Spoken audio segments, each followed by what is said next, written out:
أعوذ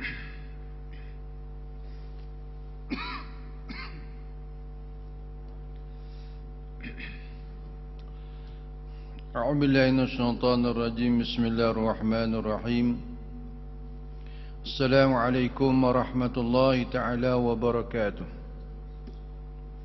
إلى حضرة سيدنا محمد صلى الله عليه وسلم وكافة الأنبياء والأولياء والشهداء والصالحين، وإلى ساداتنا أبي بكر وعمر وعثمان وعلي، وإلى بقية صحابة رسول الله صلى الله عليه وسلم، خصوصا لمؤلف رحمه الله تعالى، ولمشايخنا ولأساتذنا ولوالدينا ولأجدادنا. شيء لله لهم الفاتحة. أعوذ بالله من الشيطان الرجيم. بسم الله الرحمن الرحيم. الحمد لله رب العالمين الرحمن الرحيم مالك يوم الدين إياك نعبد وإياك نستعين اهدنا الصراط المستقيم صراط الذين أنعمت عليهم غير المغضوب عليهم ولا الضالين آمين. قال الله تعالى وهو أصدق القائل سبحانك لا علم لنا إلا ما علمتنا إنك أنت العليم الحكيم. رب اشرح لي صدري ويسر لي أمري واحلل عقدة من لساني يفقهوا قولي. ففهمناها سليمان وكلا آتينا حكما وعلما وسخرنا مع داود الجبال سبحنا طير وكنا فاعلين. قال المصنف رحمه الله تعالى ونفعنا وإياكم بعلومه في الدارين آمين يا رب العالمين. Rasulullah sallallahu alaihi wasallam bersabda, kamu telah dilalaikan oleh perlombaan mencari harta benda. Putera Adam berkata, harta-hartaku. Hartamu hanyalah apa yang engkau makan lalu kau binasakan, atau yang engkau pakai lalu kau rosakkan, atau pula yang engkau sedekahkan maka engkau telah mengabadikan.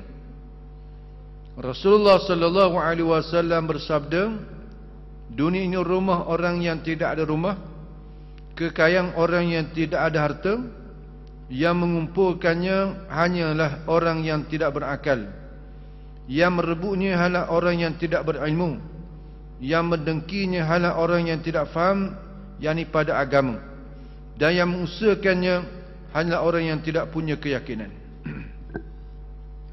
Ini masih lagi didatangkan beberapa hadis-hadis Nabi sallallahu alaihi wasallam yang menceritakan tentang keburukan dunia, dan disuruh kita ni meninggalkan akan dunia yang tidak memberi faedah pada akhirat kita, dunia yang melalaikan kita daripada zikrillah, daripada kita mengingati akan Allah Subhanahu wa taala. Itulah maksud daripada dunia yang menjadi kewajipan bagi kita untuk kita berpaling, meninggalkan. Kerana sebagaimana yang dimaklumkan, dunia adalah merupakan tempat yang sentiasa menipu daya kita, yang sentiasa menarik kita kepada lalai daripada kita menunaikan tanggungjawab kita sebagai hamba Allah Subhanahu wa taala. Sedangkan kita menjadi hamba Allah, kita mengakui kita sebagai hamba Allah Subhanahu wa taala, dan apabila kita mengakui kita sebagai hamba, maka wajiblah bagi kita menunaikan segala hak-hak yang diperintahkan oleh Tuhan. Bila kita hamba bagi orang, misalnya kita hamba saya orang, maka wajib kita menunaikan segala kewajipan-kewajipan yang difardukan oleh Tuhan kita. Maka begitulah kita sebagai hamba Allah, maka sewajarnya, sewajibnya kita kena tunaikan segala amanah yang telah diberikan kepada kita untuk kita laksanakan. Tetapi oleh kerana kita sebahagian daripada kita ni terpedaya tertipu dengan dunia, maka kita lupa tanggungjawab kita sebagai hamba Allah Subhanahu wa taala. Walaupun kita masih lagi mengakui dan tidak ingkar bahawa kita merupakan hamba Allah, tetapi dalam masa yang sama kita mengingkari ataupun kita alpa daripada melaksanakan setiap perintah-perintah Allah Subhanahu wa taala. Maka sebab itulah banyak sekali Imam Al-Ghazali rahimahullah taala mendatangkan hadis-hadis yang menceritakan tentang bagaimana dunia ini sentiasa menipu daya kita. Sebahagian daripada hadis dia kata Rasulullah sallallahu alaihi wasallam bersabda, kamu telah dilalaikan oleh perlombaan mencari harta benda. Kita ni batulah kita siamalan untuk cari harta. Ini Nabi beritahu dah ni. Kita dilalaikan oleh pencarian kita, berlomba-lomba kita, berusaha kita mencari kekayaan dunia. Semakin hari semakin kita tu semakin bersungguh-sungguh mencari keuntungan kehidupan dunia. Tak kira lah orang niaga cara orang meniaga, orang bekerja cara orang bekerja. Jadi masing-masing tu siamalan memikirkan bagaimana untuk meningkatkan harta ataupun meningkatkan keuntungan. Duduk buat perancangan tu, duduk buat perancangan ni, duduk macam-macam lah. Tujuan apa? Untuk nak melebihkan lagi pendapatan itu nisbah dengan harta-harta dunia. Atau panggil perlombaan tu, berlomba. Tapi bagaimana kita dengan amalan akhirat kita? Adakah kita berlomba-lomba melakukan amalan-amalan yang boleh membantu kita ketika mana kita berada di akhirat nanti? Ataupun kita buat sekadar saja, sekadar melepaskan batuk di tangga saja. Kita buat semayang 5 waktu, sekadar buat 5 waktu saja. Adalah kita maknanya lepas pada semayang nak muhasabah tentang ibadat yang kita lakukan. Adakah ia merupakan ibadat yang baik yang kita lakukan ataupun masih lagi pun cacat cela, yang mana kita duk kaji kalau ada cacat cela bagaimana kita nak mengatasi. Pernah tak kita fikir lagu tu? Tiap-tiap kali kita buat ibadat, kita puasa pada tiap-tiap tahun. Bila selesainya bulan Ramadan, adakah kita fikir, kita ambil masa sejenak bagaimanakah puasa kita ni dapat mengubah ataupun tidak keadaan kelakuan akhlak kita daripada dulu akhlak yang kurang baik jadi baik dengan sebab puasa ataupun kekal sama je akhlak kita. Maka pernah tak kita buat kajian seumpama tu, perancangan-perancangan kita untuk nak membaikkan akan ibadat kita, untuk kita nak menghasilkan daripada ibadat itu dengan hasil-hasil yang baik, nisbah dengan akhlak kita ataupun dengan pahala di sisi Allah Subhanahu wa taala. Jadi benda akhirat, benda ibadat, benda ketaatan, kita tak fikir, tak buat rancangan untuk menambah baikkan akan apa yang kita lakukan. Tetapi kalau urusan dunia, kita buat kajian, faham mesyuarat. Bagaimana ni kita nak meningkatkan produktiviti kita ni, dalam pengeluaran. Kalau orang mengeluarkan sesuatu, bagaimana kita nak menambahkan lagi hasil kita ni, nak menambahkan keuntungan kita. Kita kena luaskan pasaran kita, bukan sekadar di pasaran tempatan, tapi kita kena buka luas lagi sampai peringkat antarabangsa. Tengok siapa antarabangsa tu, cari tu. Tapi ibadat kita benar tak? Kita mesyuarat, kita tanya lagu mana keadaan kita, tak ada. Ini kata lemahnya kita. Bahagian akhirat kita tak ada berlomba-lomba pun. Tu kamu Nabi SAW telah dilalaikan oleh perlombaan mencari harta benda. Putera Adam berkata, yakni anak Adam, putera ni anak Adam berkata, hartaku. Tu hartaku. Mana inilah hartaku. Ni milik aku. Ni barang aku. Kita tu rasa bangga bila kita memiliki akan harta yang banyak. Ni kereta kita, ni rumahku, ni rumah sewa aku, ni tanah aku. Kita berbangga-bangga. Bangga-banggalah cerita. Tak salah dari segi kalau kita cerita tentang nikmat Allah Taala kepada kita. Allah Taala pun suruh cerita, fa amma bi ni'mati rabbika fahadis, maka ada pun dengan nikmat Tuhan kau fahadis, maka hendaklah kamu ceritalah, beritahulah. Tetapi apakah tujuan kita cerita? Kalau kita cerita tu kena nak untuk membangkitkan kesombongan kita, Nak jadi kagong kita, nak jadi komentar kita, nak jadi besar diri kita, hak tu tak ada faedah. Nak suruh puji kita, Allah banyak kalau gitu. Hamba ni, syarikat hamba ni ada banyak cawangan. Seluruh Malaysia ni, tiap-tiap negeri ada cawangan berlaku. Allah besar. Kita pun rasa bangga. Bukan kita cerita tu untuk memberi suntikan semangat kepada orang lain untuk rajin bekerja. Tu kalau ada hak niat lagu tu baik. Nak seorang usaha, nak seorang orang gigih dalam pekerjaan dia. Tapi kalaulah ada niat kita cerita tentang sesuatu kebaikan ataupun sesuatu nikmat yang ada pada kita, tujuan apa? Nak bermegah-megah, nak seorang puji, nak seorang kata kita bagus, nak seorang kata kita baik. Maka itu benda yang dicegah sama sekali, benda yang diharamkan oleh Allah Subhanahu Wa Taala. Timbulnya perasaan takabur, besar diri. Jangan rasa besar diri, walaupun kita memiliki harta yang banyak sekalipun. Begitulah dengan orang yang memiliki ilmu. Orang alim, kalau dengan alim dia, dengan ilmu dia tu, dia tu alim, siapa mereka boleh jawab belaka masalah orang tanya. Tanyalah masalah apa-apa pun dia jawab belaka. Adik Quran. Tiba-tiba dia rasa bangga di atas ilmu yang ada pada dia, lupa tentang kurniaan daripada Allah Subhanahu Wa Taala. Maka juga dia tu orang yang akan mendapat kecelakaan di sisi Allah Subhanahu Wa Taala. Nauzubillah. Tu sepatutnya kita kau alim, kita kau rendah diri, kita kau alim, kita kau rendah diri, kita kau infak ilmu kita tu, kita belanja ni, kita ajar orang yang tak tahu. Begitulah orang kaya sepatutnya syukurlah dengan nikmat kekayaan yang Allah Taala beri kepada dia. Dengan sebab nikmat kekayaan itulah dia boleh buat. Dia infak, dia wakaf harta tu, dia bantu pada fuqara, fakir miskin.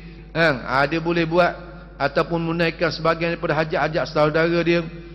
Dia keluar zakat, dia bersedekah, macam-macam dia boleh buat. Jangan rasa bangga, jangan rasa sombong dengan kekayaan kita. Jangan mendabik dada dengan kekayaan kita, jangan. Tuhan ni pinjam je kita. Harta hak milik Tuhan, Tuhan tak dalam simpanan kita. Kalau Allah Ta'ala nak tarik balik, bila-bila masa je. Allah tak tarik sekejap sekelip mata, bukan lama dah. Kita nak kerja tu, nak boleh jadi kaya, lama juga masa. Bertahun-tahun, berpuluh tahun juga. Rebah bangun nega tu, nak boleh jadi kaya. Tu bukan kaya sekaligus, bukan kaya sekelip mata dah. Tetapi Allah Ta'ala kuasa nak menghilangkan kekayaan kepada kita tu sekelip mata je. Mari banjir habis, mari api bakar habis. Jadi kita kena ingat, dengan pemberi nikmat kepada kita, dengan bahawasanya kita banyakkan syukur kepada Allah, yang ni kita belanjalah segala kekayaan, kesenangan yang ada pada kita itu kepada orang yang memerlukan, kepada orang fakir miskin. Kita panggil bersekutu nikmat Allah Ta'ala. Jangan kita makan seorang, jangan. Makan ramai-ramai dengan nikmat yang Allah Ta'ala beri pada kita tu. Maka itulah orang sebenarnya, orang yang hampir dengan Allah Ta'ala, kaya yang tak melalaikan. Harta banyak tapi yang tak melalaikan. Hak yang dicela ni, orang harta banyak sampai mereka lalai, sampai mereka tak semayang bang, sampai mereka tak mengaji, sampai mereka tak dengar, sampai mereka tak mari surau masjid. Ni hak ni orang yang dicaci oleh syarak, orang yang mendapat celaan daripada Allah dan Rasul, iaitu orang yang bergelombang dengan dunia. Jadi orang ni dia kata harta aku ni, harta aku, ni harta aku, ni harta, bangga. Lalu Nabi menyatakan, hartamu hanyalah apa yang kau makan. Ni hakikat sebenar harta ni. Hak berguning-guning, hak berkepuk-kepuk, hak banyak tu. Tu bukan lagi tu. Hak harta sebenarnya dikata hanya apa yang kau makan, lalu kau binasakan. Kita makan, lepas tu masuk dalam perut kita, proses binasa, jadi tai. Tu makan mai sedap, makan tu makan ni, proses-proses tu bidai. Kalau kita makan makanan paling sedap sekali, lepas tu proses-proses tubik tu jadi makanan pula, boleh makan pula, tu baru sedap. Ni tak sama je. Orang makan makanan hak sedap dengan orang makan makanan hak tak sedap, selepas daripada proses tubik sama, jadi najis lah ke? Jadi najis lah ke? Tu jangan ingat jadi emah. Kita makan hak sedap ni, tubik kau jadi emas, jadi perak, jadi mutiara. Tu boleh tahan. Ni tak sama je. Kena basuh seperti tu je. Tu hok makan siapa bekak mana ratus-ratus. Sepinggang tu ratus-ratus ribu-ribu sehidangan tu. Makan tengok bulan Ramadan Allah kalau buat mali berbuka puasa kau. Dak gamak tengok makan nang tu. Badan nak makan masa sekejap je. Dah kadang perut kita pun kalau lapar waktu tutup pun dah habis makan. Banyak tu tapi hidangan sepala berapa nak kira. Lepas tu buang. Buang.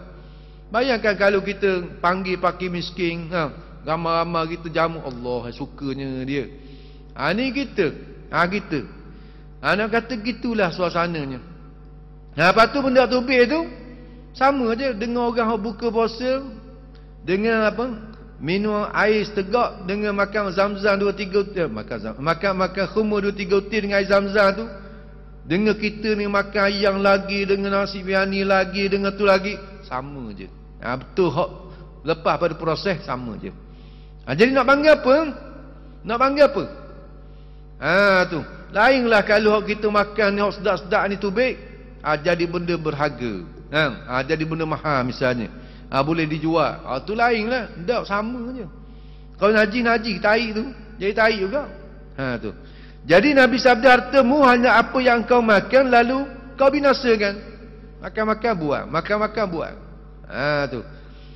Atau apa yang engkau pakai lalu kau rosakkan pakaian kita, pakaian mahal-mahal, pakaian mahal.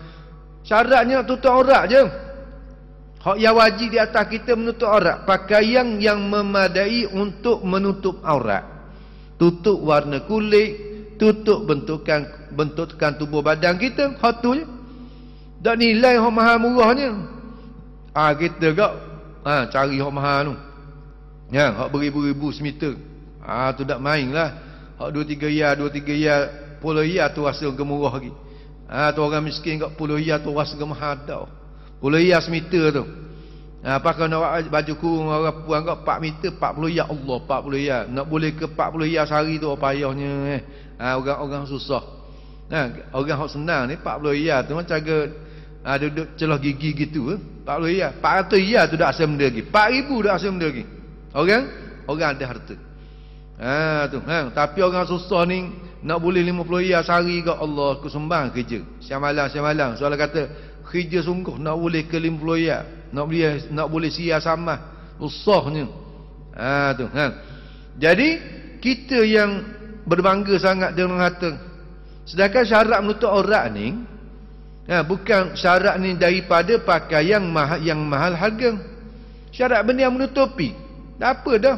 Walaupun kita kata harga 3 ya semeter. Tapi pakaian tu cukup untuk menutup warna kulit kita. Dan menutup akan bentukan tubuh badan kita. Ada. Apa yang kita duk kejar nak hak mahal. Sedangkan benda tu sama je. Sampai tempoh rosak-rosak kau. Sebab benda baru. Tempoh rosak dia akan rosak juga. Dia akan punah sama je. Ke ada kalau kita pakai beli baju hak harga 10,000 selai tu dia kekal sokmo dak binasa dak punah dak rosak dak cari ada siapa masa carilah siapa masa buruk-buruklah siapa masa lusuh-lusuhlah. Maka sama je dengan pakaian hak murah ni.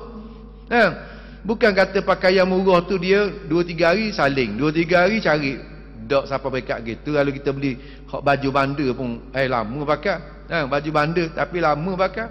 Dia lama bandar pun mana berkualiti hak high quality tu banyak juga.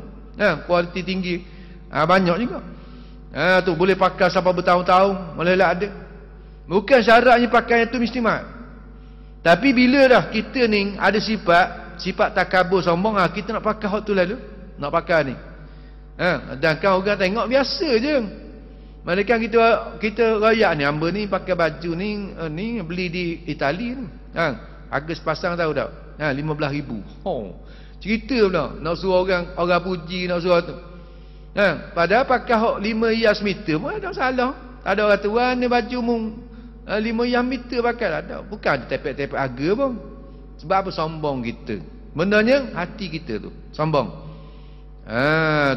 Bukan duduk pada pakaian murah mahal, tetapi duduk pada iman kita, duduk pada takwa kita. Kalimah kita baik, takwa kita tinggi, maka tak kira dah. Syarat menutup aurat sudahlah. Tu bukan tak ada 5 rias 6 rias meter tu pakai yang jangok-jangok. Kalau pakai yang apa bunga-bunga kan tak ada.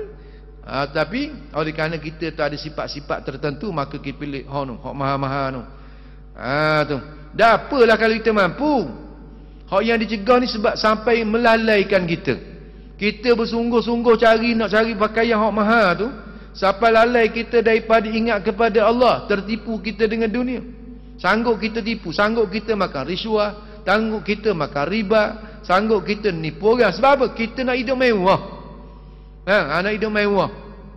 Dia kata, kalau kita beli kenderaan sekadar untuk kita kata nak pakai kereta tu untuk nak selamat diri daripada hujan, daripada panas, boleh dah.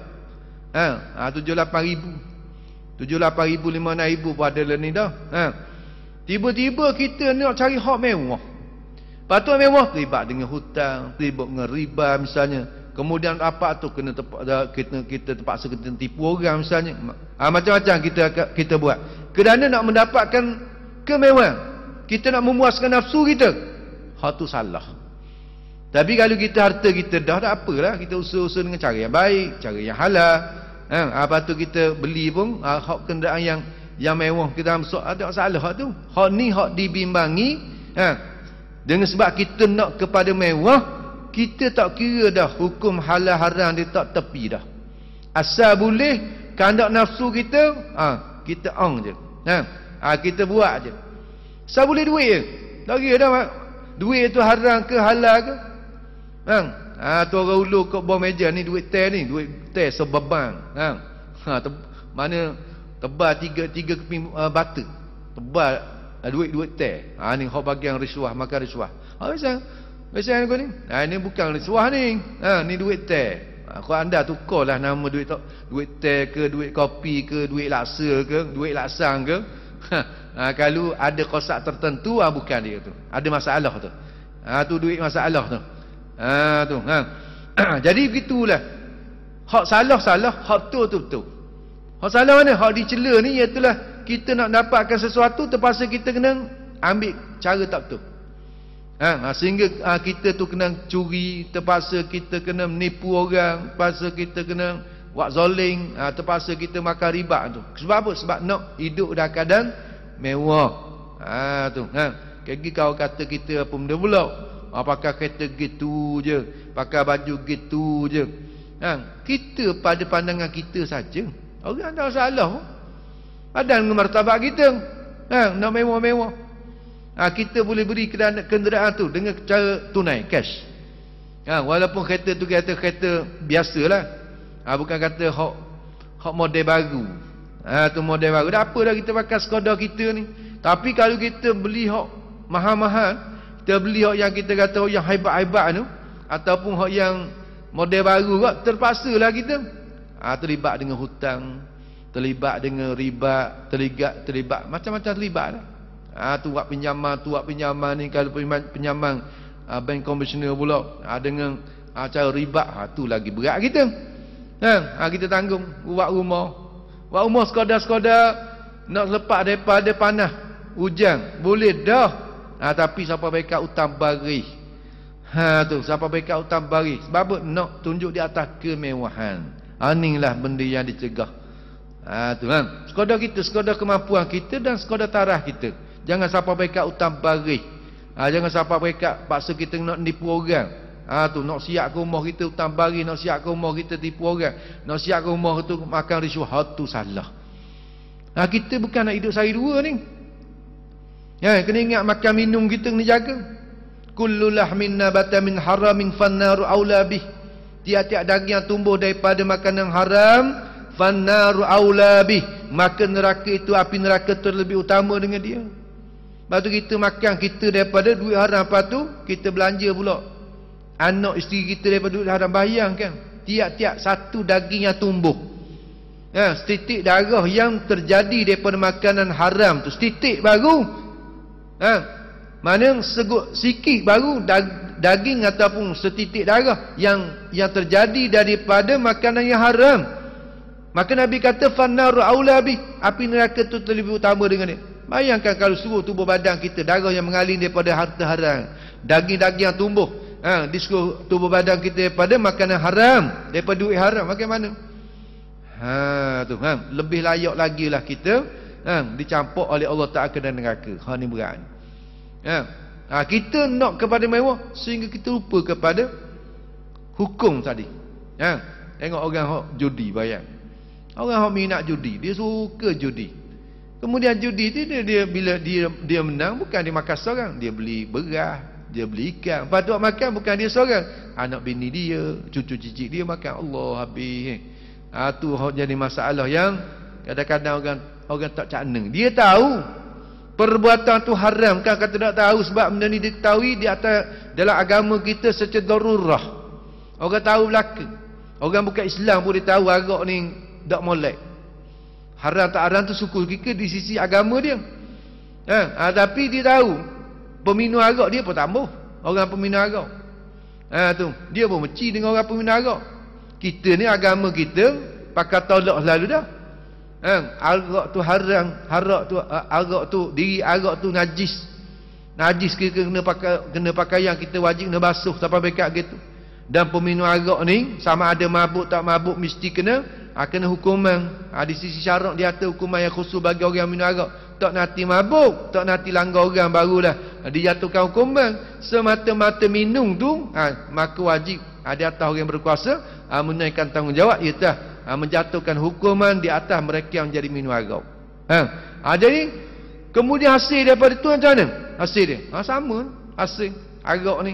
Orang yang minum arak, orang kerja kilang arak, orang tukang buat arak, orang yang pikul tong arak, orang yang bawa dia babeng atau ke mana-mana bawa darah, habis tukang jual arak. Hamba tak minum, hamba tukang jual aje. Sama je. Hukumnya sama je. Bersekutu dalam masalah maksiat sama. Masuk dalam redha tu. Redha ubi maksiati maksiatun. Redha dengan minum maksiat, maka maksiat juga sama je. Macam itulah dengan orang makan riba. Orang makan riba. Makan faedah, makan bunga tu. Sama je. Orang tukar tulis, khani tukar tulis. Yang saya tak makan, dia makan, tapi hamba tukar tulis. Sama je dengan orang makan.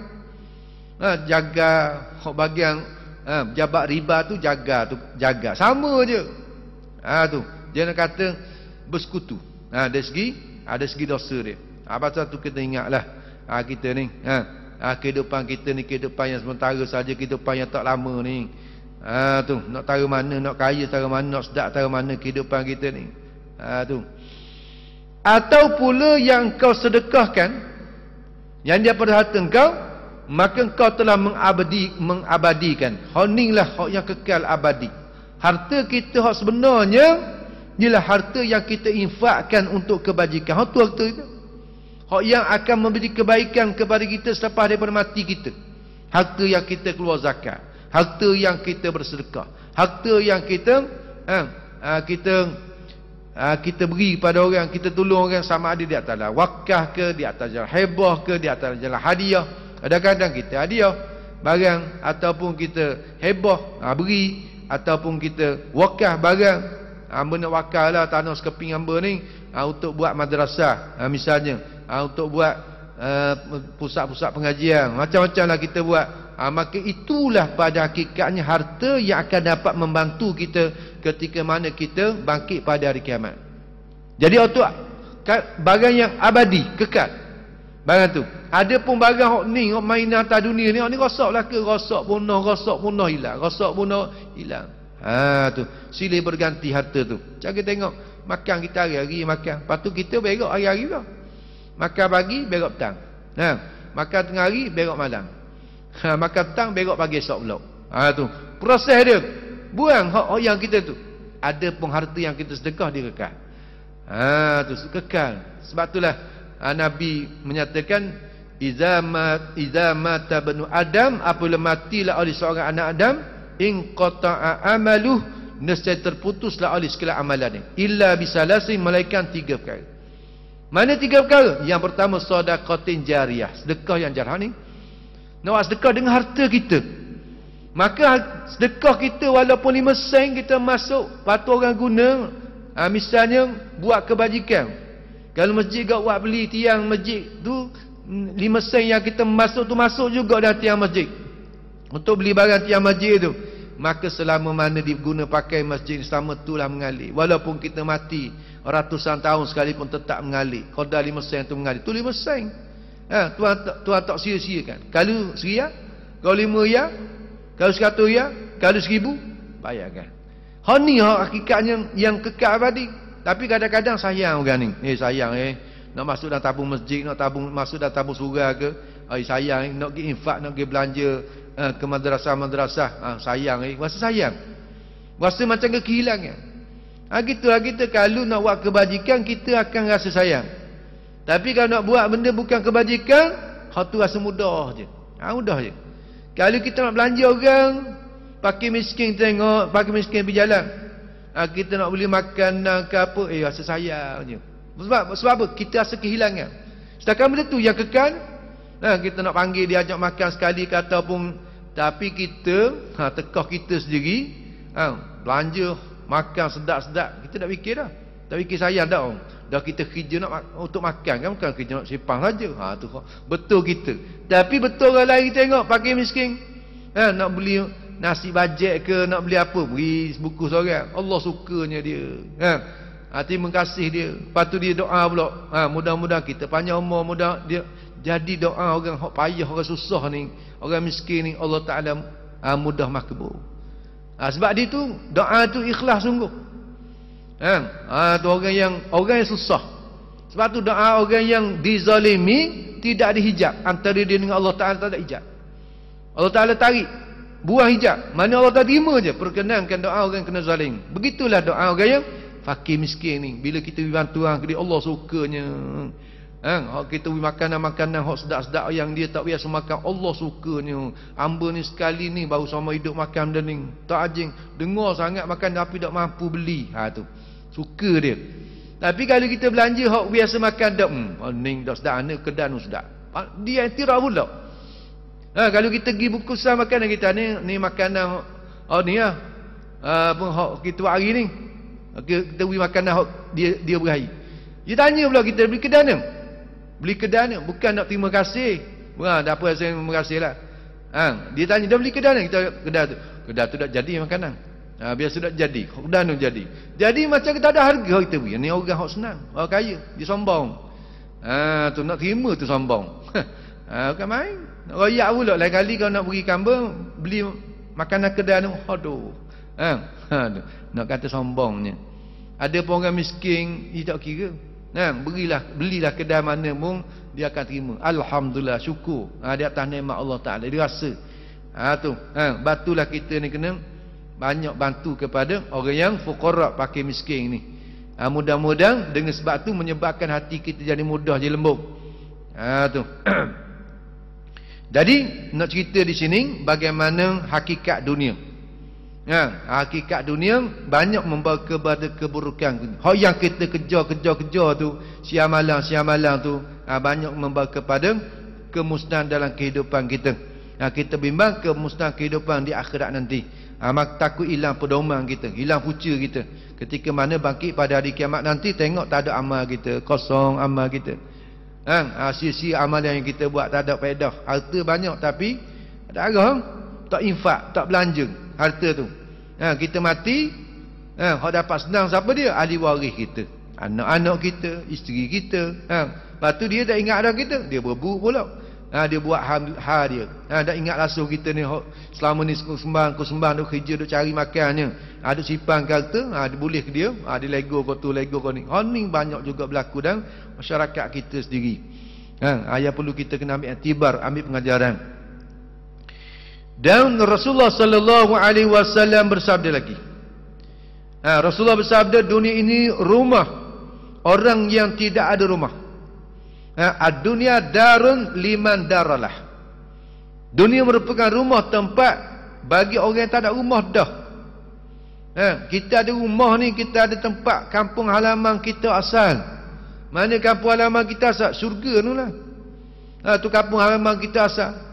Jadi kita nak balik kepada kampung halaman lepas pada mati ni, kita nak minta supaya kita balik pada kampung halaman, bangkit pada hari kiamat nanti. Pergi kampung lain lah. Wah dah kita duduk atas dunia ni macam-macam ujian, macam-macam bala, macam-macam musibah yang terpaksa kita kena hadapi. Susah senang. Kadang-kadang sober kan, banyak dak sober kita ni bila kena uji. Tu. Negeri ujian kan? Dunia ni merupakan negeri tempat ujian. Nak tengok luluh tak luluh. Maka tempat untuk mendapat keputusan mana? Di akhirat ni. Keputusan di akhirat. Maka sebab itulah atas dunia kena bersungguh-sungguh. Usaha bersungguh-sungguh. Tak tahu ni jaya tak berjaya, luluh tak luluh. Luluh ke gagal ke tak tahu. Keputusan diketahui di akhirat tu. Bila dibentangkan suratan amal kita.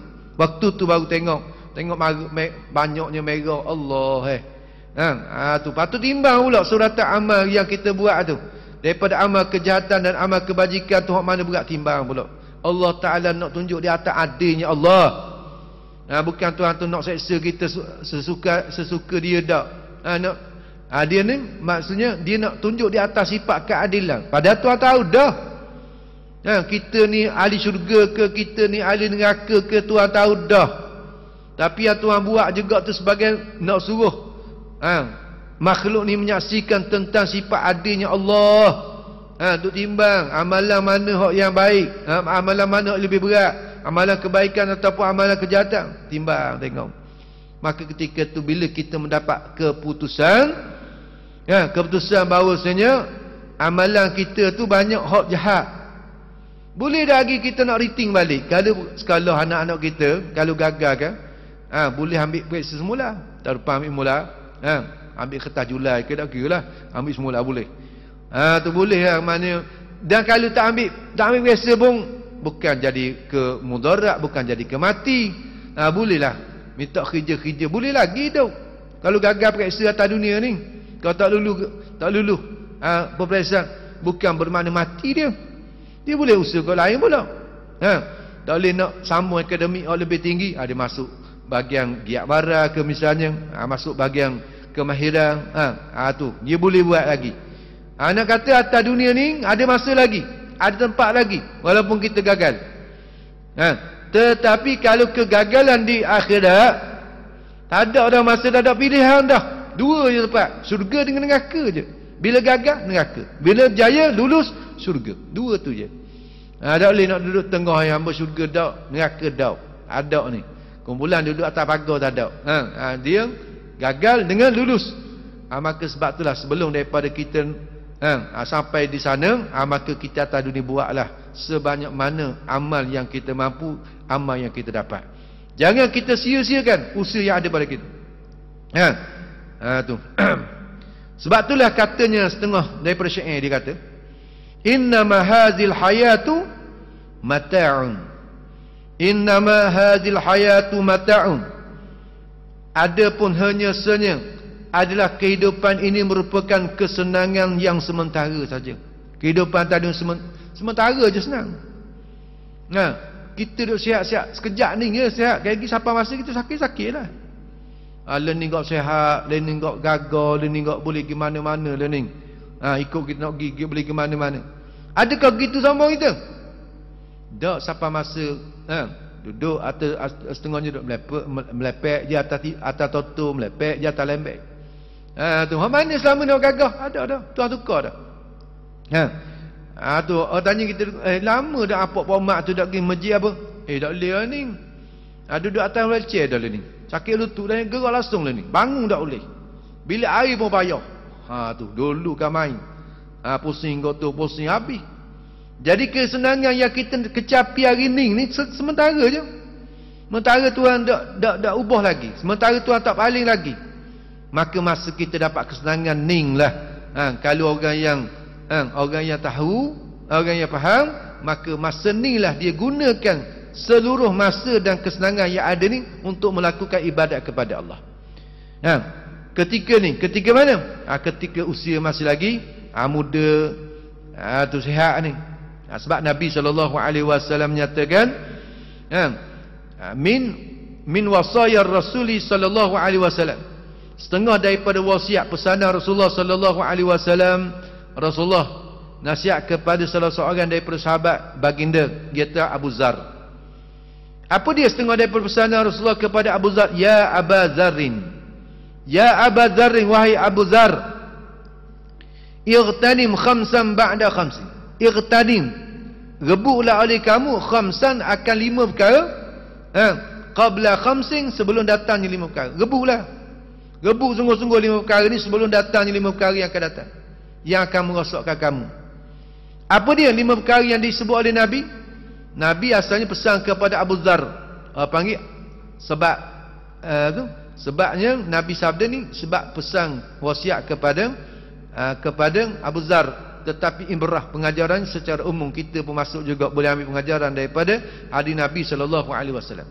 Yang pertama disebut oleh Nabi SAW, syababaka qabla haramik.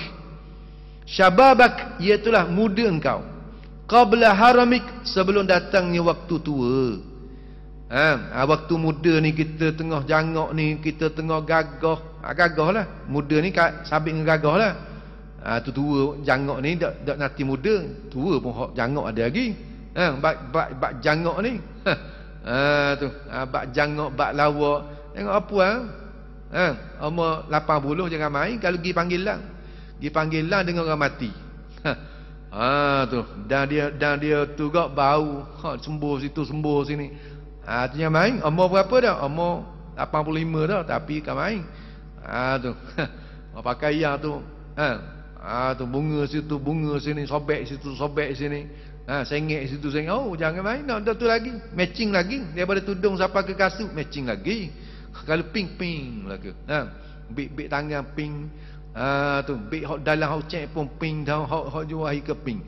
Kalau berhari ke purple belaka. Sampai kasut purple juga hok tu. Yang main. Dia nak kata bagian jangok tu dak nanti muda saja. Tua pun kau tua kau jangok ada, kau tua kau semak, kau tua kau semak. Tu. Orang lelaki pun kan main. Umur 75 tapi sikat cokeng ni. Cokeng ni. Macam ke zaman 80-an. Learning jarang learning 80-an dulu. Kalau pergi sekolah cokeng mo. Cokeng sikat ni. Tu zaman tu. Zaman tu. Jadi maknanya bojeng lagi. Umur 75 jangan main, kilat lagi. Tu minyak rambut kering lagi. Jadi Nabi sabda, rebutlah peluang kamu, iaitu waktu muda kamu sebelum datang waktu tua. Dan tua gak, tak nak katalah tua ni. Mata gabung dah. Telinga pun tak pernah dengar dah.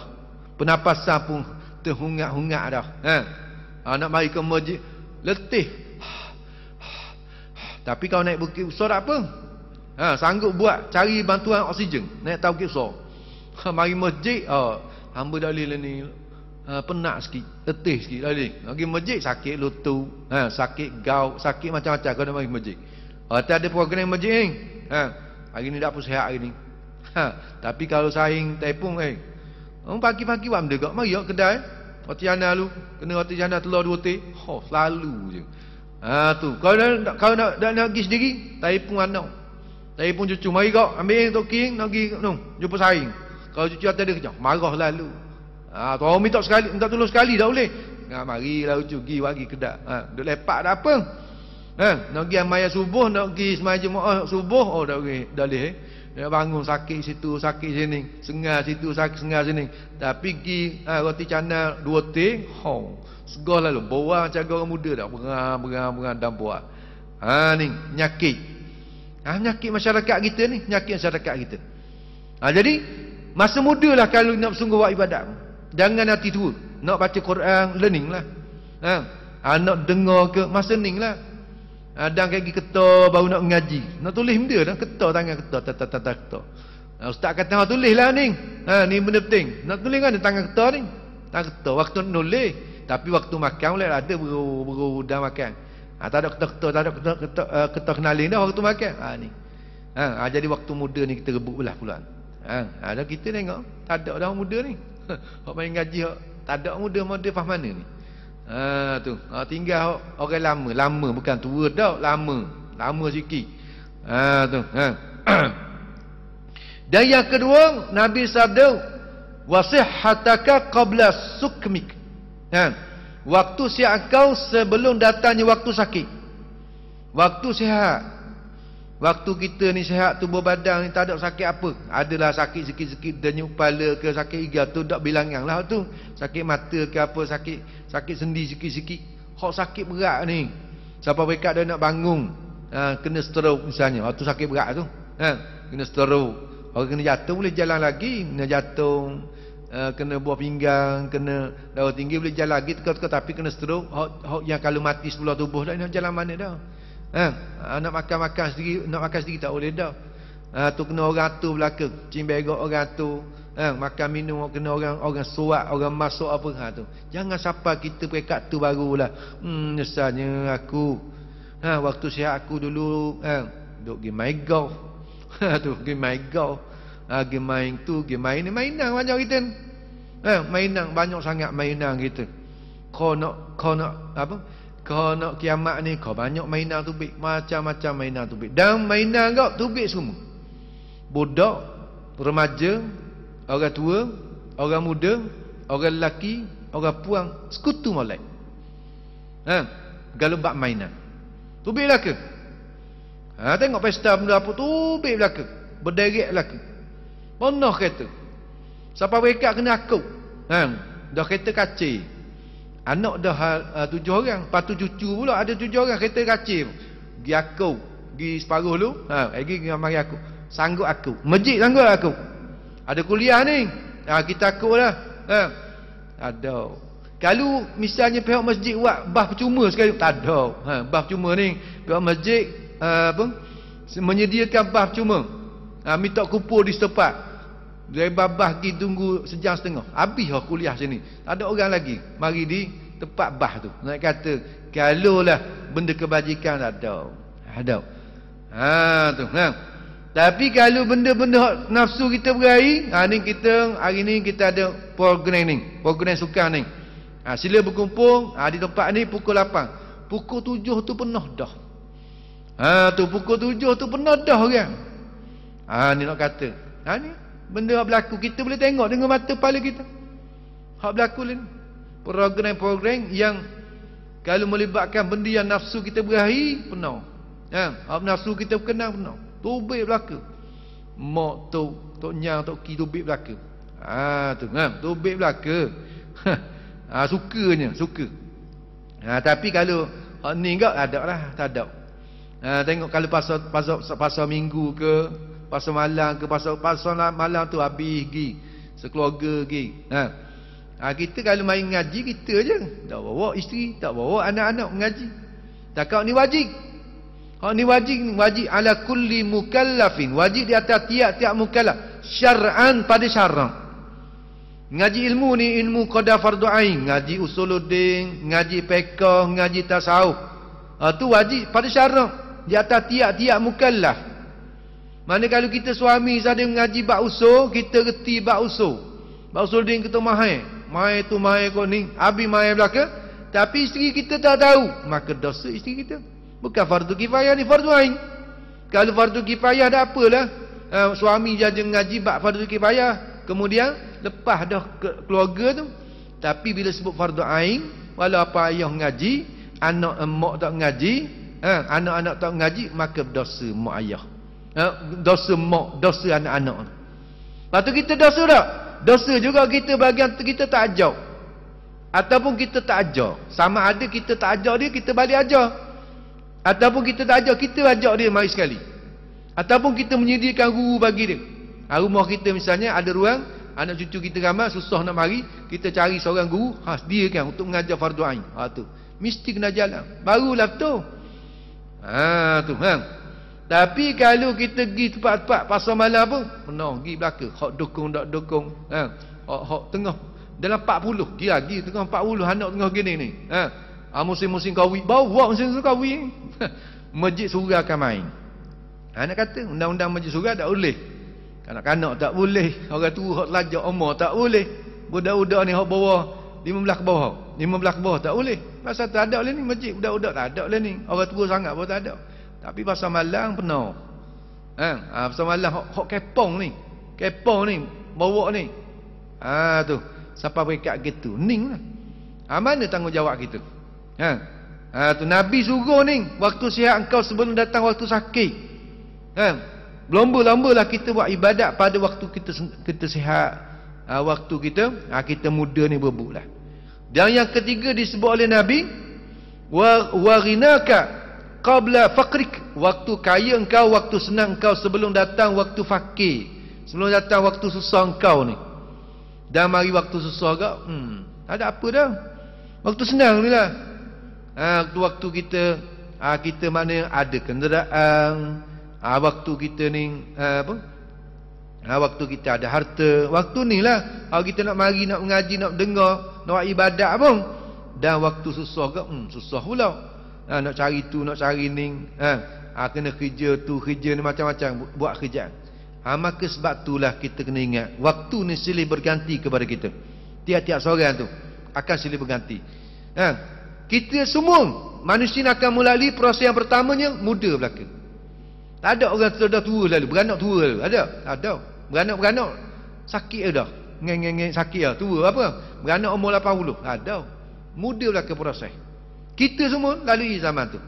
Dan kita ni adanya waktu sihat, bukan sakit semua. Mungkin adalah sebahagian daripada mereka yang lahir tu sakit sampai ke sudah sakit semua. Sakit. Tu tak apa, pengecualian. Adalah hak pengecualiannya. Tapi tak ramailah peratusan kau, dia akan sihat. Ada waktu sakit, ada waktu sihat, ada waktu sakit dan ada waktu sihat. Maka waktu sihat tu kita rebutlah pula. Dan yang ketiganya ialah waktu kaya. Kaya ni bukan maksudnya kita ni ada harta dalam bank tu berjuta-juta, berbilion-bilion barulah panggil kaya. Kaya ni mana? Sekadar yang memadai. Ada pakaian yang untuk menutup aurat, memadai untuk menutup aurat. Apa dah tu? Kaya tu. Ada makanan yang mencukupi untuk kita dan ahli keluarga kita. Maka kaya dah tu. Tu.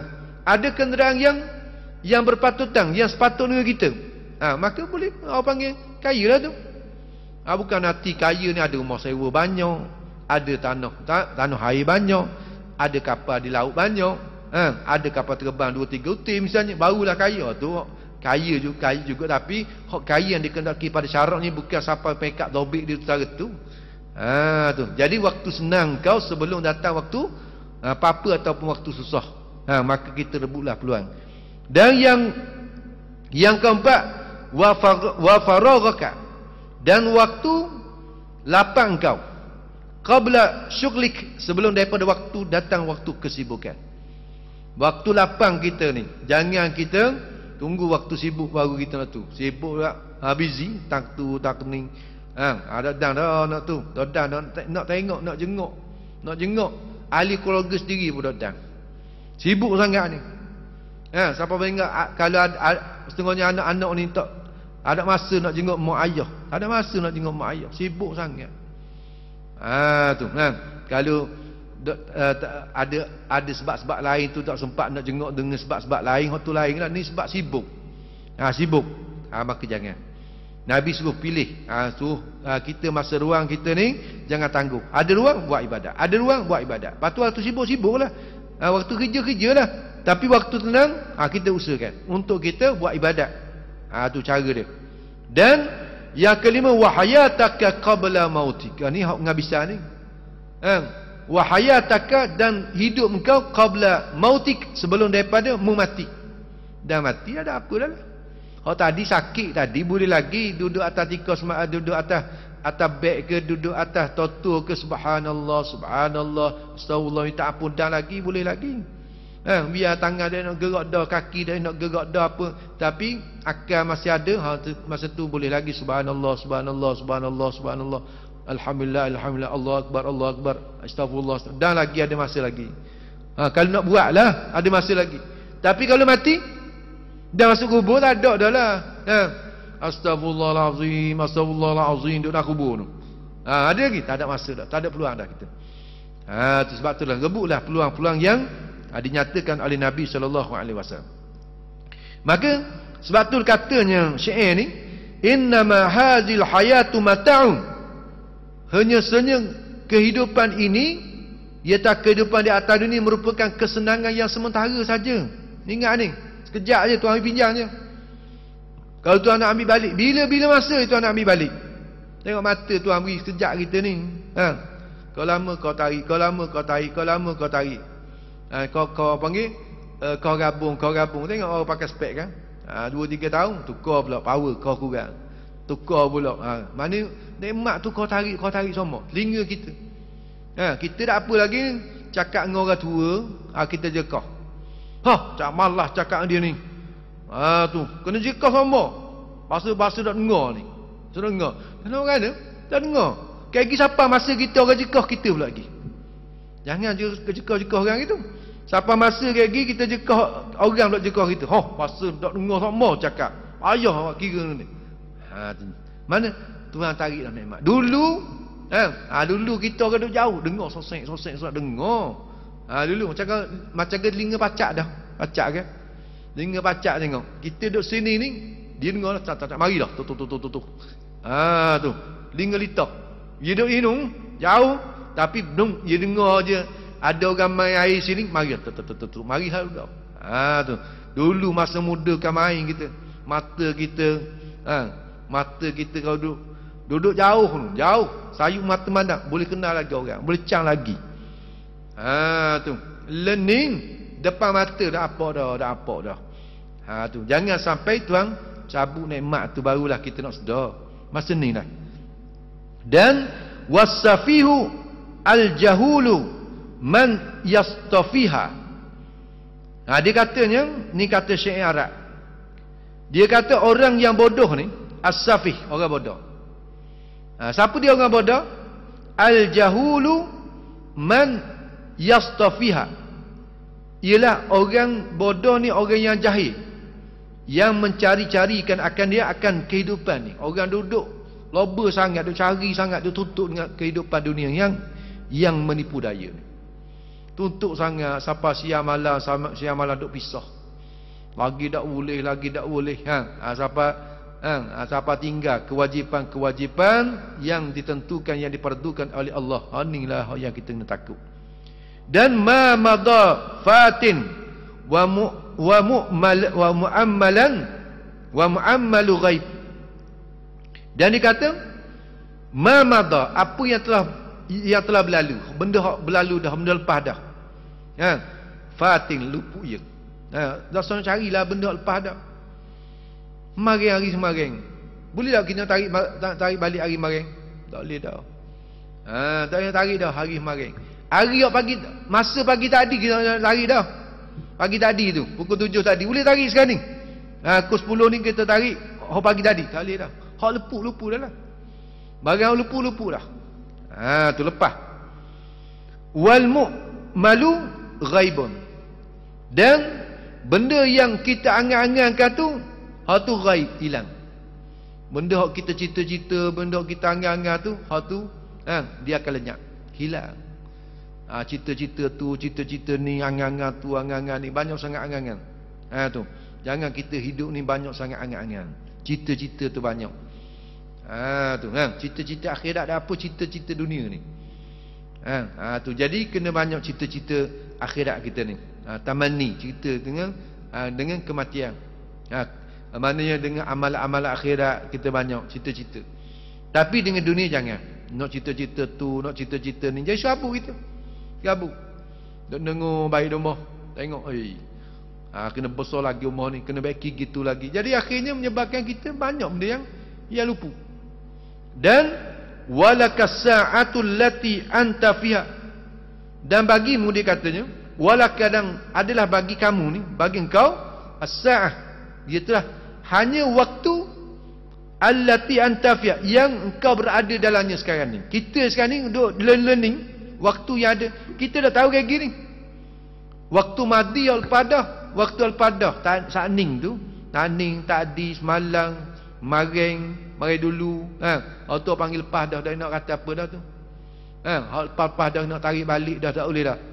Mana kita nak isi, mari dulu, ada orang ngajar, tak pergi sayang sungguh. Boleh dah kita nak isi balik mari dulu tu? Tak boleh dah. Lupa dah lah.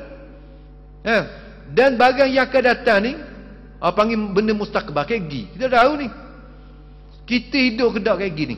Lepas pada kayak gini, pukul 10 kayak gini, pukul 11, 12 kayak gini. Kita hidup dah tahu lagi. Learning sehat, learning beragah ni. Tu anak tak nak mati selalu pun ada. Ada hal. Ada kata tengok sihat-sihat dah mati. Bukan nanti sakit, bukan syarat matilah sakit dulu.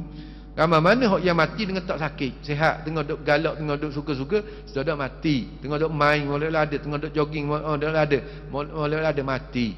Anak kata mati ni. Di mana-mana. Dan masa yang kita miliki ni masa sekarang ni. Masa kita tengah duduk sekarang ni. Maka kita penuhi masa kita duduk ni dengan amal kebajikan kita. Dah tahu kayak gini boleh tak? Jangan kayak gia, pakai gia. Tu kita ada nak main sunat kayak gini, nak main sunat kayak gini. Dah ni masa ni. Masa ni ngaji ada apa? Lepas ngaji lagi insya-Allah nak main sunat. Mana ada azan dapat pahala. Tapi kalau kita duduk saja, duduk nengung saja, batu kayak gia nak main sunat duha ke nak main kayak gia, masa ni kita tahu dah, kita dah kayak gini tu. Takut dah masa 2 saat pun mati, habis rugi saja. Maka sebab itulah kita penuhi dengan masa yang kita duduk sekarang ni. Tu nasihat yang baik daripada setengah daripada ulama. Maka Nabi SAW balik pada kita ni. Nabi SAW dunia ini rumah orang yang tidak ada rumah. Dunia darun liman daralah. Dunia merupakan rumah tempat bagi orang yang tak ada tempat, tak ada kampung. Kekayaan orang yang tidak ada harta, yang mengumpulkannya hanyalah orang yang tidak berakal. Orang tak berakal. Orang mana orang tak berakal ni? Orang bodoh lah. Tak berakal ni. Kekayaan orang yang tidak ada harta. Kekayaan orang yang tidak ada harta. Kaya ni Allah tak campurkan kepada orang tak ada harta. Allah panggil qanaah. Dan Allah tak campur dalam hati kita sifat qanaah kau. Allah cukuplah. Qanaah ni memadai dengan apa yang ada. Tak tengok di tangan orang apa. Satu je kita jangan kek sangat tengok dia orang. Tengok dia tu harta banyak, dia tu tengok tanah air banyak, tengok susah lalu kita. Dan tengok kita susah lalu kita. Sebab apa susah? Sebab nak attack. Kalau tengok saja tak ada ingin apa, dah salah. Jadi mudaratnya sebab apa? Sebab kita nak juga. Kita ada dah tapi tak banyak macam dia. Patutnya kau nak padan dah aku ni setakat aku ni padan dah gini. Tu alhamdulillah dah tuan begini setara ning. Mulut tu cakap gitulah tapi hati tengok Allah. Tu Allah lah bunyi Allah. Tu. Ni hak susah. Tu bila tuan campur qanaah sifat mana memadai, tu kaya dah. Tak apa dah. Biarlah orang nak apa, nak jadi lagu mana pun, tak apa, kita memadai dengan apa yang ada di sisi kita. Yang mengumpulkannya hanyalah orang yang tidak berakal. Tu Nabi sebut orang yang duk kumpul ni orang tak cerdik. Orang duk kumpul siang malam. Orang tak cerdik lagu tu. Tu bukan ni orang cerdik, orang kumpul siang malam ni. Kumpul sampai pekat luput kita tentang tanggungjawab kita, tentang amanah yang sepatutnya kita kena pikul lah sebagai hamba Allah Ta'ala ni. Kita lupa. Jadi orang tu tak cerdik. Nabi kata yang merebutnya hanyalah orang yang tidak berilmu. Orang yang berebut. Berebut lah. Berebut ni. Dia berebut gitu, berebut sini. Macam kita tengok anjing lah dia berebut tulang kan. Balah sama sendiri, setengah kekah sama sendiri. Macam kucing kan, dia berebut ke tulang, berebut ke tulang ikan tu. Ikan tak ke mana, ada balah sama ni. Hak ni marah ni, akhirnya kekal sama-sama di. Gitulah kita. Gitulah akhirnya berlakunya hasad dengki. Timbul hasad dengki sebab ni, sebab kekayaan, sebab harta. Tu mari hasad dengki, mari beci, tengok beci dia tu. Boleh harta kita masih mari rasa dendam, rasa beci, hasad dengki ni. Akhirnya ni atau buat sihir, ni buat gini, ni macam-macam lah akhirnya. Jadi orang panggil bila adanya benih-benih hasad dengki dalam hati. Dengan sebab apa? Dengan sebab kita melihat kepada apa yang dimiliki oleh orang dan kita rasa benci dengan tu. Kita nak biar ada di kita. Hasad ni iaitu kita mana nak benda yang ada di tangan orang, dan kalau benda tu kita nak supaya hilang di tangan dia tu, hilang, biar tak ada benda tu di tangan dia. Tu barulah hati kita suka. Dia lain masalah ghitah. Asal deki dengan ghitah lain. Kita nak benda ada di tangan dia, tetapi kita tak ada niat supaya hilang benda tu, nikmat tu di dia tak ada. Kita nak supaya Allah Ta'ala beri juga nikmat sebagaimana nikmat diberikan kepada orang tu. Tapi dalam hati kita tak ada kita kosak supaya Allah Ta'ala hilangkan nikmat pada orang tu, tak ada. Tu orang panggil ghitah. Tu dituntut. Sebab kita ngaji ni, tengok dia rajin sungguh. Lepas tu aku nak rana nak jadi rajin atik. Nak rajin macam dia atik. Tu. Kita jadi jalan. Nak jadi rajin, nak jadi pandai macam dia juga. Dalam masa yang sama kita tak ada niat supaya Allah Ta'ala hilangkan sifat kerajinan, sifat pandai dia tu Allah Ta'ala letak di dia tu, tak ada kita niat supaya hilang. Maka panggil ghitah tu. Tu dipuji. Hak asak ni, hak yang dicela. Kita nak benda ada tangan dia dan kita minta supaya Allah Ta'ala hilangkan. Kalau hilang di dia kak, suka hati kita. Tu. Tengok dia kaya. Bawa dadak rumah sebakar, rumah dia sebakar. Allah sukanya hati kita. Tu. Padang muka. Bunyilah dah. Padang muka. Maka mana dah padang muka nak marah ni. Tu. Jangan sifat ni. Berebut ni orang tak ada ilmu, Nabi kata. Tak ada ilmu. Orang ilmu dia tak berebut. Sebab apa? Sebab benda luar ting. Ad-dunya jifatun, bangkai. Dunia merupakan bangkai. Adakah kita nak berebut bakar? Kau kena teruk belaka bakar. Bakar tikus rumah kita kan, dalam siling. Nak masuk ke mana? Dia cari pisah ni. Ke mana boleh masuk ni? Allah busuknya, pening, paling nak duduk dalam rumah. Lepas tu betul lah pula, duduk dalam siling tu, di dapur pula. Nak masuk, nak makan dapur. Memang nak makan dapur, bau Allah. Bau busuk. Cari pisah juga. Tukang kata tak boleh, kita kena tebuk siling ni. Tebuk lah. Nak buang, busuk sangat ni. Tebuk. Sanggup kita punuh ke barang tu. Tak apalah tukang kata kita tepek ke lain, cari lain pula. Kita pecah sini tarik. Nak buang, bangkai. Baru busuk. Tapi dunia yang diibaratkan oleh Nabi sebagai bangkai, dunia jifatun, dia merupakan bangkai. Kita hak berebut. Kita berebut. Dah nak kata berakal mana kita? Nak kata seketik lah ke mana kita? Berebut. Berebut nak tak bangkai. Berebut nak makan bangkai. Berebut nak memiliki bangkai. Tu kata tak ada ilmu sungguh.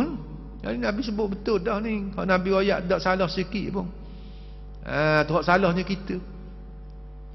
Yang mendengkinya hanyalah orang yang tidak faham. Yang mendengkinya hanyalah orang yang tidak faham pada agama. Tak erti agama tu hak dengki. Kalau orang yang reti agama dah deki, pandai ilmu lah. Dia lah. Dia nak cara mana nak rupa kita. Kayak gini binasa, kayak gilang. Ada apa kau? Tu. Rumah besar, kampung luas, ada ia. Tinggal juga akan dia tu. Rumah besar, kampung luas, ada ia. Itu akhir, tinggal juga akan dia. Tinggal juga akhirnya. Rumah besar, kampung luas, tanah air banyak pun. Akhirnya tinggal juga.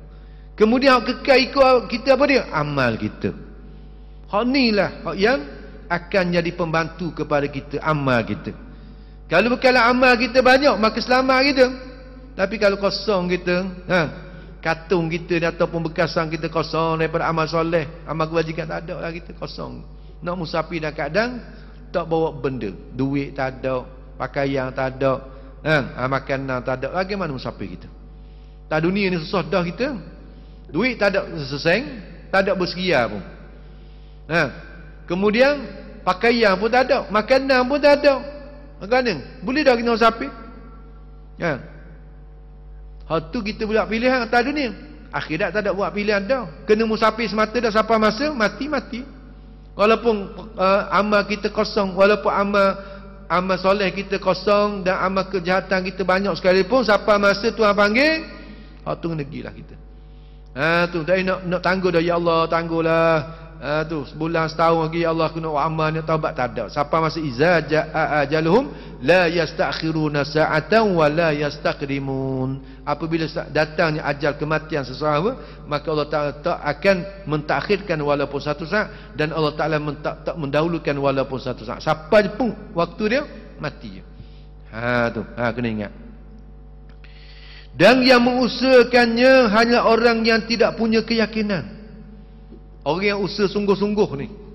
Untuk mencari kekayaan, kesenangan dunia ni, orang yang tak mempunyai keyakinan. Apa dia? Keyakinan bahawasanya adanya kehidupan selepas daripada sebab pada mati.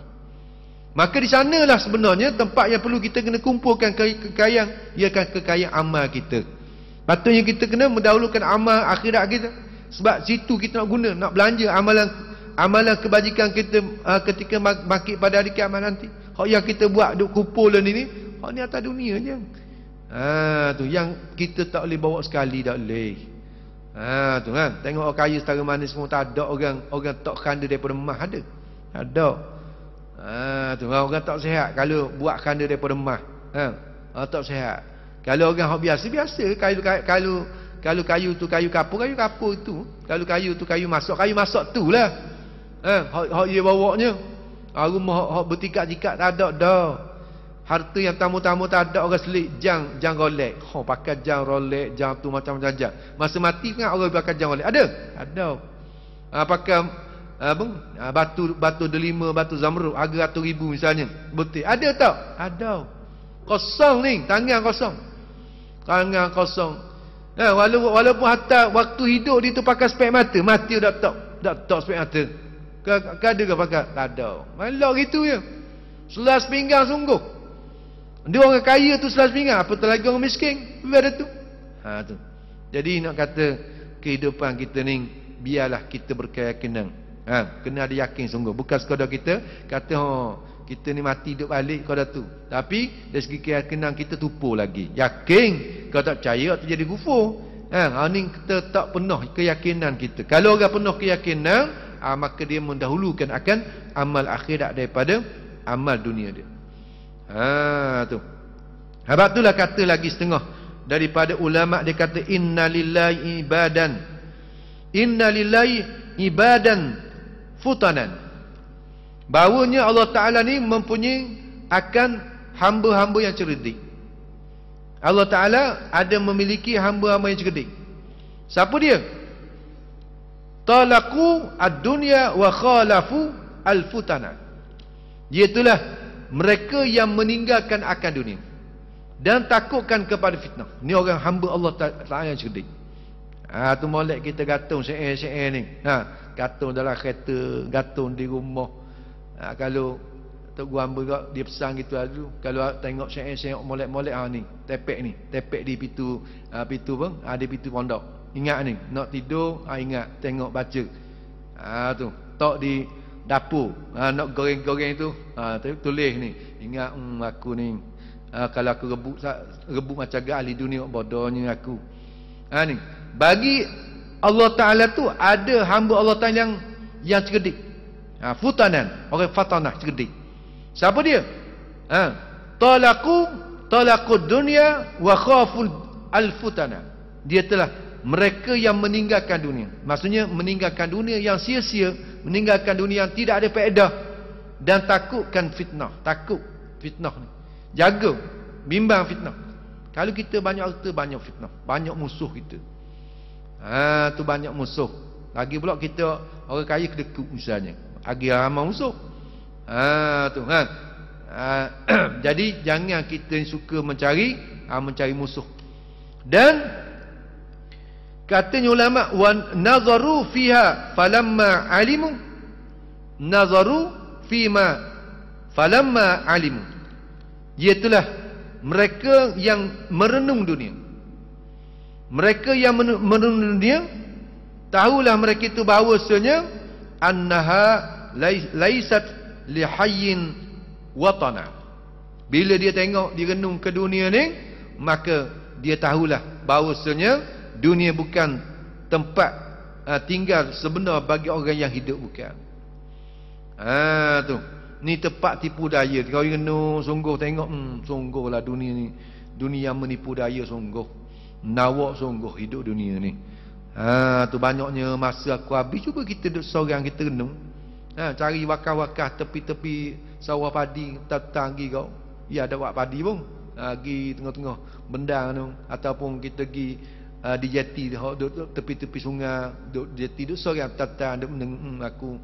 Masa aku umur aku sekarang berapa dah, 50, 60 dah ni. Lepas tu masa nak 50-60 ni banyak mana dah aku sia-siakan umur aku. Duk renung seorang. Tu ritih seorang diri.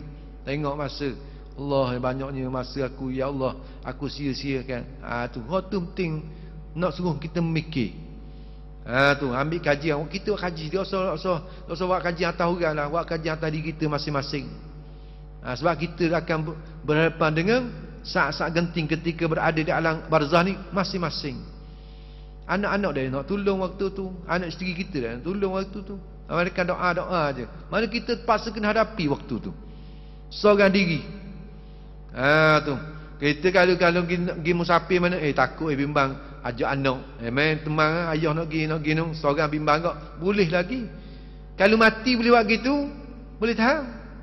Sayang tara mana kita pada isteri kita.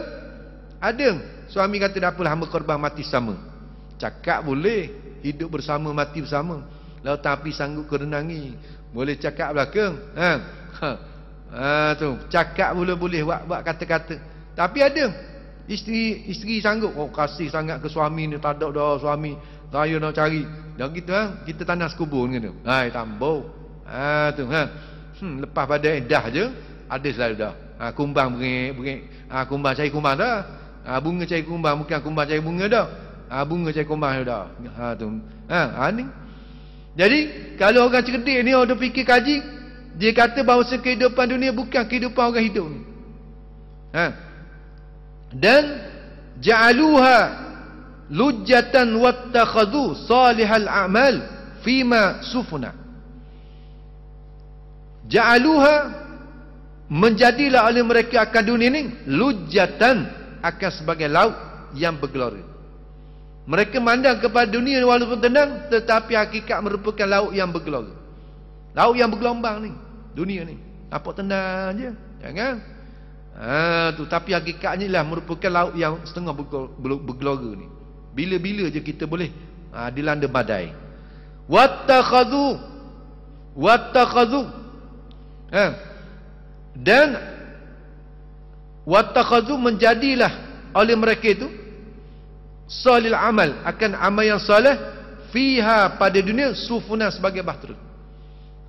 Ni orang yang cerdik ni, dia jadikan amal soleh dia, zikir, semayang, apa semua ni amal soleh sebagai bahtera untuk dia mengharungi akan gelora dunia ni. Maka dia bila duduk atas bahtera, selamatlah. Selamatlah daripada gelora dunia. Tapi kalau kita tak ada safinah, tak ada perahu, tak ada bahtera, boleh kita nak berenang dalam keadaan gelora air laut? Boleh tak? Kita pergi sungai ni lah, sungai Terengganu ni musim terkojok. Learning agak-agak rasanya boleh lagi kita nak berenang daripada Pulau Rusa ke mana tu, rasa air tenang je. Boleh tak? Rasanya berani. Tapi kalau musim terkojok kan, dengar air keruhnya, dengar air bergelombangnya, dengar air lajunya, dengar ada batang baloknya, dengar apa Allah. Kita lalu atas jambatan pun serundah. Lalu atas jambatan mana tu berasa. Bimbang dah tu. Maka begitulah hakikat dunia. Jangan enggak lenang tu, tenang tu, tak ada masalah. Jangan kita mengharungi tempat yang dianggap sebagai tenang. Sebab tu orang tua kata, air yang tenang jangan disangka tak ada buaya. Tu air tenang jangan sangka tak ada buaya ni dah. Jangan anggap air tenang kau tak ada buaya. Buaya tak main kat air berolok itu. Buaya tak main kan tu. Buaya pun pening kau main kan. Kena air tenang. Buaya kan jenis tenang je dia. Nampak benda 5 buruk dia. Buah 5 buruk ni nampak. Lepas tu mata sikit je. Orang turun je buf. Ni. Begitulah keadaan dunia. Sebab tu jangan kita tertipu dengan keadaan dunia. Rasulullah sallallahu alaihi wasallam bersabda lagi, siapa di waktu pagi lebih mementingkan dunia, maka dia tidak memiliki sesuatu daripada Allah. Pagi-pagi dia sibuk dengan dunia dia. Sibuk dah dengan dunia dia. Sedangkan Allah Ta'ala panggil waktu pagi. Suruh muazzin bang. As-salatu khairum minan naum. Semayang terlebih baik daripada tidur. Kita tak cara je. Kalau pergi hari cuti. Cuti dah cara dah bangun. Dah bangun. Tapi kalau hari hak tak cuti, pukul 4 Bangun dah. Ropat. Tengok orang-orang belah-belah luar. Belah-belah luar kan. Tu. Belah-belah patah barat. Bukan luar negara dah. Malaysia kita belah patah barat. Kalau kerja daripada dululah kita aja tengok. So kita ngaji di Negeri Sembilan di Seremban dulu. Kita sapa bah pukul 3.30 tu. Pukul 3.30 orang beratur dah. Naik bah daripada Seremban ke KL nak pergi kerja. Setengahnya gini. Sambil beratur nak ambil tiket tu. Dan lagi jenera tengah tidur. Dah tengah-tengah diri. Orang kata Allah sungguhnya. Tu kalau kita tegai marah sungguhnya siapa tahu tu. Masjid tidak payah beratur. Ada orang mari. Tak ada orang mari. Tok Bilal sampai 2 kali bang. Belum daripada masuk waktu subuh bang dah kali. Bang yang pertama. Lepas tu bang yang kedua. Tak ada juga mari. Duk gilir kanan kiri kanan. Tinggal Tok Imam dengan Tok Bilal seorang aja. Qomat lah semayang lah. Tak ada. Tepat percuma. Tebak tak ada bayaran. Setengah-setengah masjid surat. Ada buat jamuan pula. Makan pagi-pagi awak nasi lemak buat tu. Ada jamuan pula. Lepas tu ada halwa bagian roh pula. Ada kuliah pula keluar subuh. Nak beri hidangan rohani pada kita. Tak mari. Ada. Tu nampak tak penting. Agak bila masjid kena kunci, masjid kena tutup, sibuk, susahlah. Susah. Kuliah tak boleh, susah. Padahal dia kuliah pun tak mari. Mayang jemaah pun tak mari. Tapi waktu masjid kena kunci gak, habis aktiviti masjid tak boleh, dia pun nampak gelisah je. Padahal waktu buka ada orang dia. Ni ada manusia apa pasal lagu ni. Janganlah kita masuk dalam kumpulan-kumpulan orang seumpama lagu ni. Pagi-pagi lebih mementingkan kepada dunia, maka Nabi sabda, maka dia tidak memiliki sesuatu daripada Allah. Malah Allah akan menetapkan 4 hal dalam hatinya. Ini panjang ni. Itu berarti sini Rasulullah sallallahu alaihi wasallam bersabda lagi, siapa di waktu pagi dia lebih mementingkan dunia, maka dia tidak memiliki sesuatu daripada Allah. Wallahu subhanahu wa taala a'lam. A'udzu billahi minasyaitonir rajim. Bismillahirrahmanirrahim. Alhamdulillah sallallahu alaihi wasallam. Allahumma la tus'alaina bidhunubina man la yarhamuna. Allahumma innaka 'afuwun karim tuhibbul 'afwa fa'fu 'anna wa 'an walidina wa 'an jalil muslimina al-muslimin birahmatika ya arhamar rahimin. Sallallahu ala sayyidina Muhammadin wa ala alihi washabihi wasallam. Subhanaka rabbil 'izzati amma yasifun wa salamun 'alal mursalin walhamdulillahi rabbil alamin. Taqabbalallahu minkum minna minkum taqabbal ya karim. Assalamu alaikum warahmatullahi taala wabarakatuh.